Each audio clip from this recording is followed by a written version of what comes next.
I've slightly fallen out with Project Foxanne, and now I'm going to tell you why. Before we get into the whinging, Tug's back, and I would quite like to take her stickers off. The unofficial pace car stickers were really just a bit of a giggle for the retro rides meets, and she's done both of them. She's been around Goodwood Motor Circuit, she's been up Shelsley Walsh Hill Climb. I think as we're going to the National Microcar Rally, we should probably undo this and get her back to standard. So I have a hairdryer. This hairdryer lives in the garage. It hasn't seen hair for a very long time, and I don't really have any now. So after a further chop. So yeah, I'm going to start warming and start peeling. But that's going to be quite loud, but I'll just gently warm this up and then I'll start peeling. I could do with one of those fancy wheels that the proper sign writing people use, but there we go. Just hope it doesn't remove too much paint. Oh dear, it is. This was always going to be the problem, putting stickers on a car with cracked paint. You may be able to see the paint stuck to the tape, so that's going to be problematic. But nonetheless, it's got to come off. Yeah, a horrible feeling. This is going to be a permanent scar on poor little Tuck. Let's just try and get you round. You see where it's pulling the paint off. But I think generally I've come to the conclusion that Tuck is going to need paint at some point. I do actually hold out hopes of one day getting her looking smart. I don't want her too smart, but I'm going to have to do something about the bodywork. There's paint rubbed off there, there's cracks in various places. Just warm up the next section and I'll start talking again. But yeah, Project Foxanne. I've hit the buffers with it, which happens. I hit the buffers very much with this project. When I was having all my transmission woes, there were times I just despaired and thought I would never get it fixed. And yeah, look what we've done since. Goodwood and Shelsley Walsh and all the good things have come about directly as a result of actually persevering. Oh yeah, that's very clearly leaving all the things. But I think I will get over it. It's just that, yeah, I'm just fatiguing on that project. Too many projects, and of course I've got the excitement of the City Rover coming in, so there's new projects. Just as, you know, when I was having troubles with Tuck, I had the Rover 800 and the Mazda 323, and sometimes you just suffer overload and you just kind of need to walk away. So the good thing about having storage is I have that option. So Foxanne can have a rest for a bit, and hopefully I'll feel reinvigorated, because yeah, there's a couple of times I've come down to the garage to work on Foxanne, and I've just picked up my tools, and then I've just put down the tools and walked away again. I'm just not in the mood for it, and I would rather wash a City Rover, and if I'd rather wash a car, that's pretty serious. Could do with some sort of scraper really, but nonetheless we'll persevere. It's getting a bit cold again. Let's try warming up.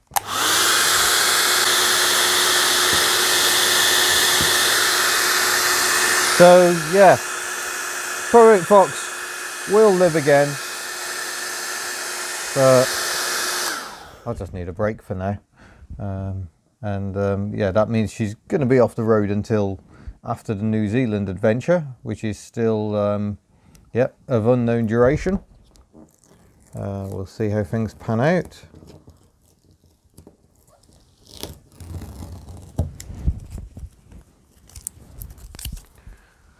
Oh dear, what am I doing? Is often the question.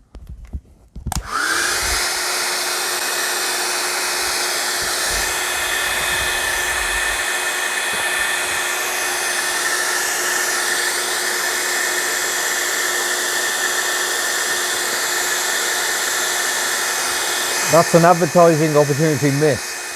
I love this mug. I've had it a good 19 years. So I use this instead of the Hubnut mugs you can purchase at hubnut.org.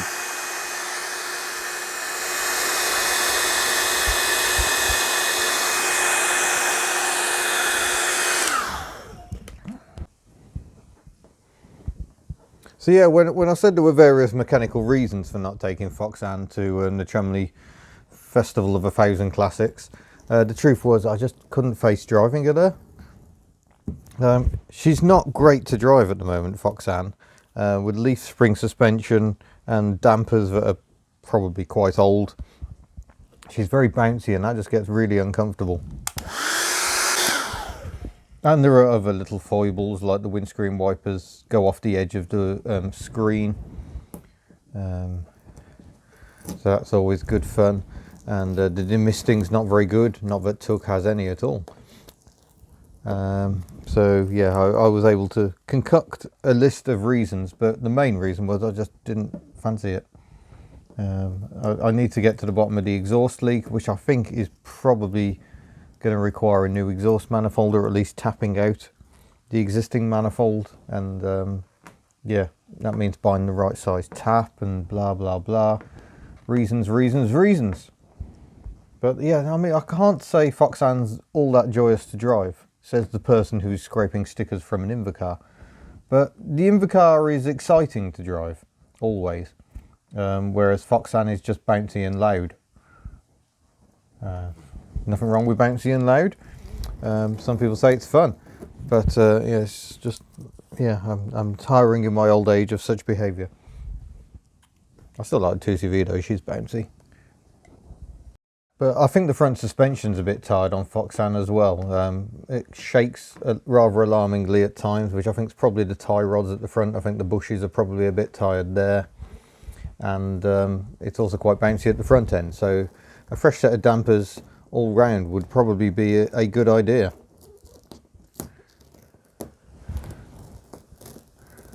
Oh, the adventures this car's had, eh? After 14 years sitting in a field in Sussex.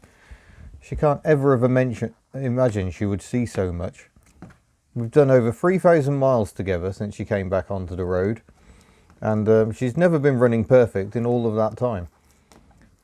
Even now I've got issues with the belts flapping around and being a bit loose, but they keep working, so I'll just kind of ignore that because yeah, something's gone slightly wrong with fitting the exhaust, so I've got to take the whole exhaust off to sort that out. I am planning some TLC mechanically for Tug when I get back. That's rather more a priority than bodywork, I'm afraid, old girl. But yeah, I want to get the engine out completely.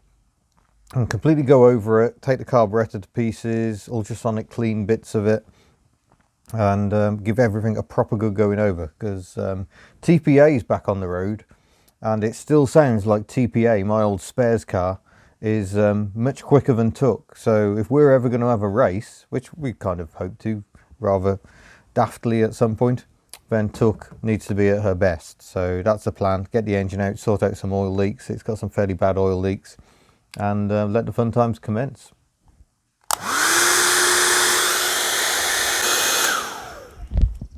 I do dislike plastic waste, and I'm generating quite a lot of it here. Oh dear. I kind of wish I hadn't just trimmed my fingernails, but nonetheless, we're getting in.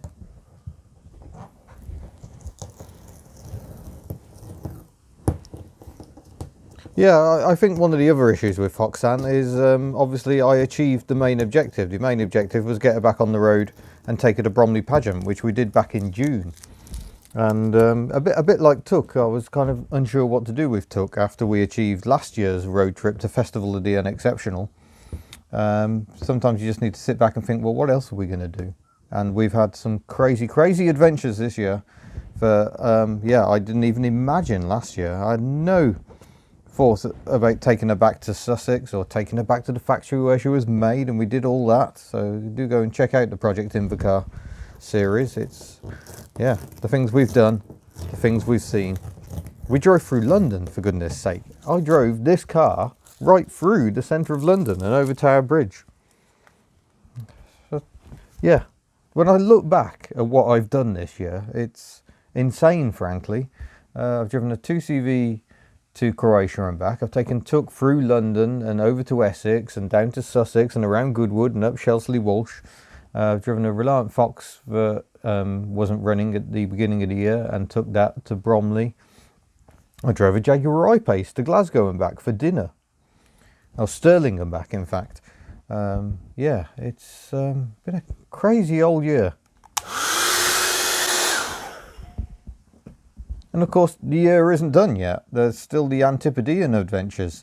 There are some cars I definitely hope to hit off. I'm a little worried that some people seem to think Hudnut's going to stop with me going overseas. No, it will continue. In much the same way that, you know, I managed to do quite a few road tests while I was on the road trip with the 2CV. There will be many tests. There are so many cars I want to find down under. Austin Kimberley, Leyland P76, Morris Nomad, just to name a few, as well as obviously all the local produced cars like the Ford Falcons and the Holden Commodores of various generations. There are a lot of cars I want to get my hands on, maybe a ute or two.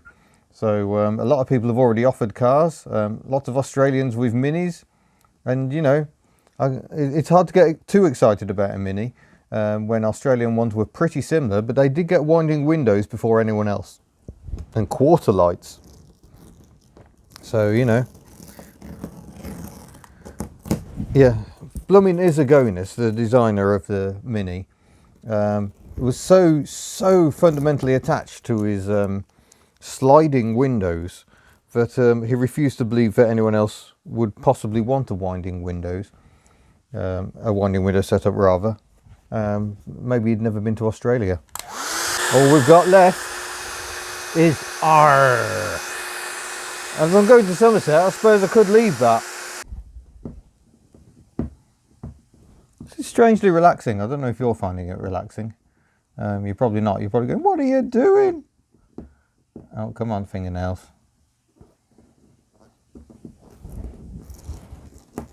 Oh, and some of you may have noticed there's a BMW E32 on the driveway. I should probably clarify that's not mine. That belongs to my friend Chris. He's got Myrtle at the moment, and I've got his BMW. He wanted his BMW exercising. I wanted some luxury. So we've done a swap, and it temporarily. And it will be a long-term test. I'm recording video on it at the moment, but I'm probably going to do it all in one video rather than do several sections. So it'll just be one long-term test. Because you can drive a car a bit and get one impression of it, and let's face it, I often do. I often drive a car relatively short distance. You know, most of my videos, test drives, are conducted in under an hour. And it's not until you really start cranking the miles up that you start getting a feeling for the car. So my initial impressions on the City Rover are it's really, really nice, surprisingly good. But now I've done about 400 miles in it, I'm starting to notice that the gearbox is a bit graunchy at times, and the ride is a bit fidgety over some terrain, but really good over others. So yeah, it's all about the experience and how a car evolves during that time of driving it.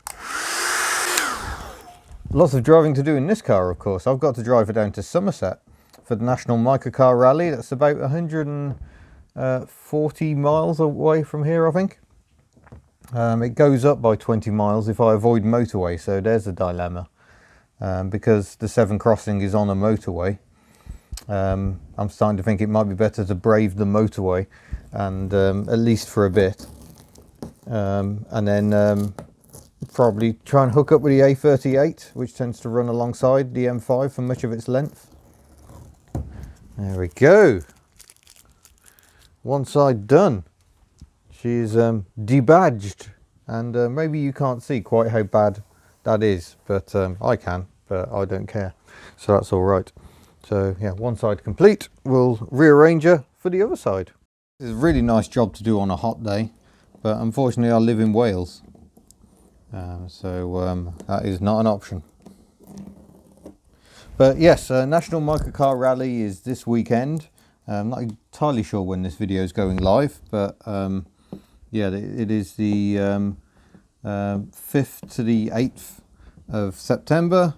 It is open to the public if you want to come along. Sunday is the main show day.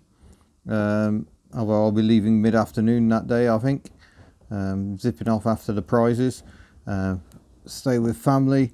But yeah, do come along. I mean, the microcars are incredible, and yeah, the reason I say Sunday is the show day is because there are drives out on the other days.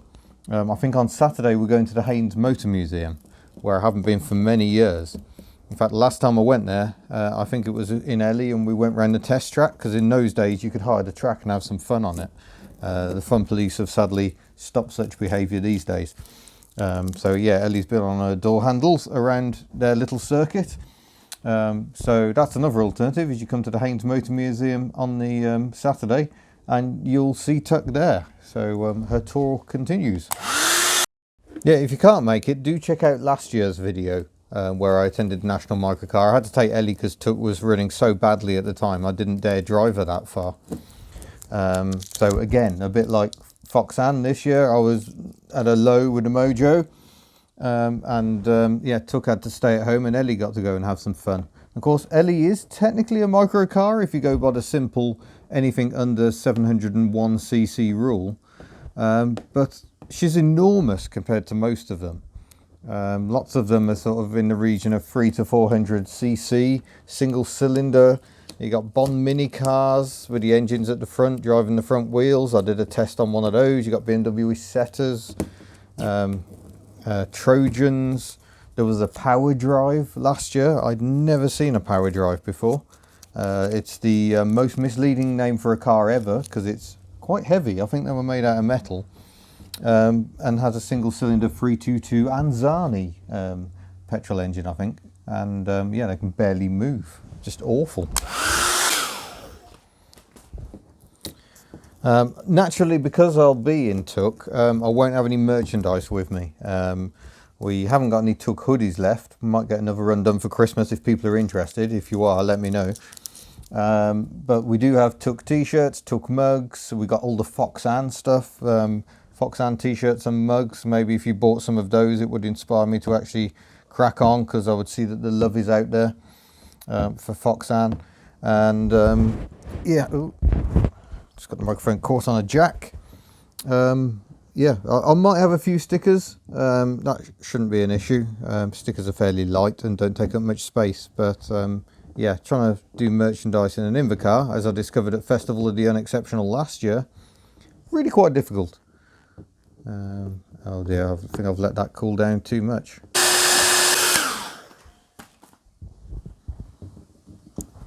Almost there.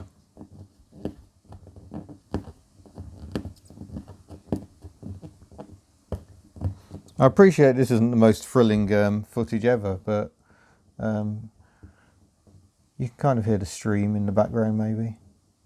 I can hear my computer humming away upstairs as it uploads the next video. It's all kind of relaxing. Relaxing in a way I'm not sure a 33-hour journey to New Zealand will be. Somewhat concerned about that.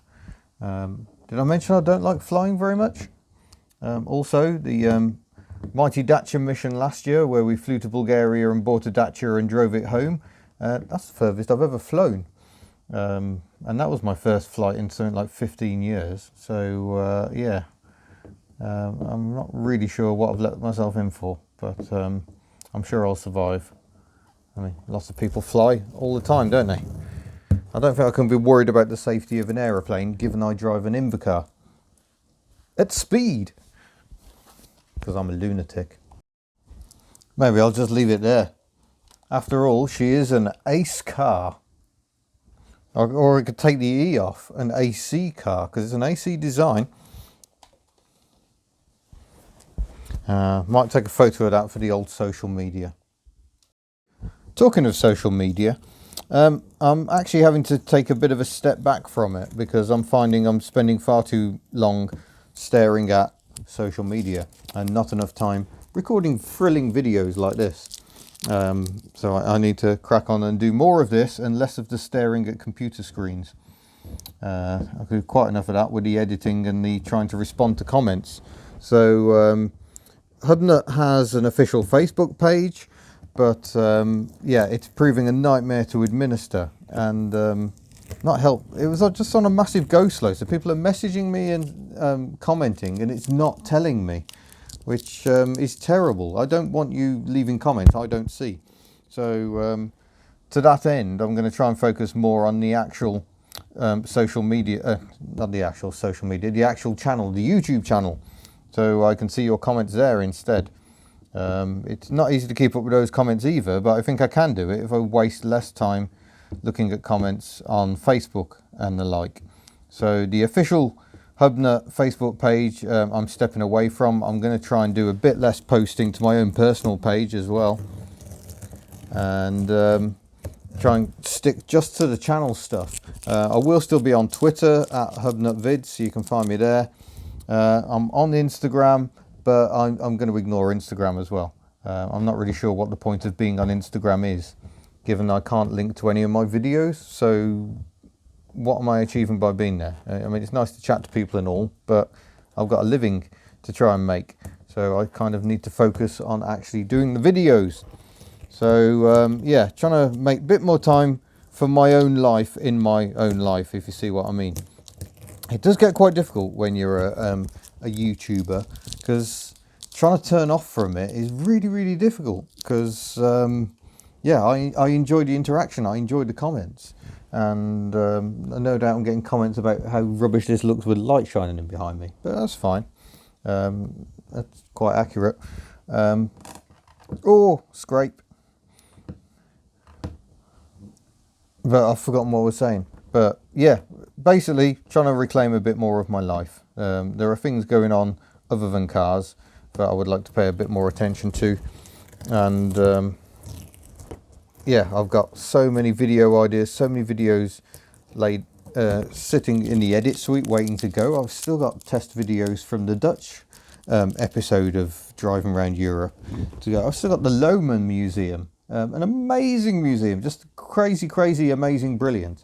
But it's proving such a nightmare to edit that I haven't done it yet. So that needs to happen. But there we go. She is delabeled. I'll get some sticky stuff remover just to get rid of any remnants of sticky. But otherwise, yeah, that job is done. So I won't be filming it because I don't think I've got enough time. Trying to film stuff while you do stuff just makes doing stuff take forever. But I will do an oil change because I want to drop the little pan on the bottom of the sump off, which contains a strainer. Just check the strainer's clear. And she's also leaking so much oil, and I'm pretty sure that seal is one of the reasons. There's a paper gasket. I've got a fresh gasket from Haflinger Technic up in Scotland, who do all the bits. Got some service items as well. So there is stuff to do, and maybe I'll even try and tackle the exhaust and get the belts sorted, but there is a slight part of me that says if it is working, just kind of leave it alone. So yeah, that's where we are with the Invacar, and hopefully I've explained a bit about why I'm yeah, a bit of a low mojo with Foxanne. Poor Foxanne. Her time will come. I'm sure we can have fresh adventures when I'm back, refreshed from my Antipodean adventures. So much to say, thank you very much for watching. Don't forget to subscribe before you go. Do come to the National Microcar Rally or the Haynes Motor Museum this approaching weekend if you can. I'm going to try and get this video out on Thursday, I think, and then that will make sense. That's the day I'm actually driving down. And yeah, I shall see you in a future video. Farewell.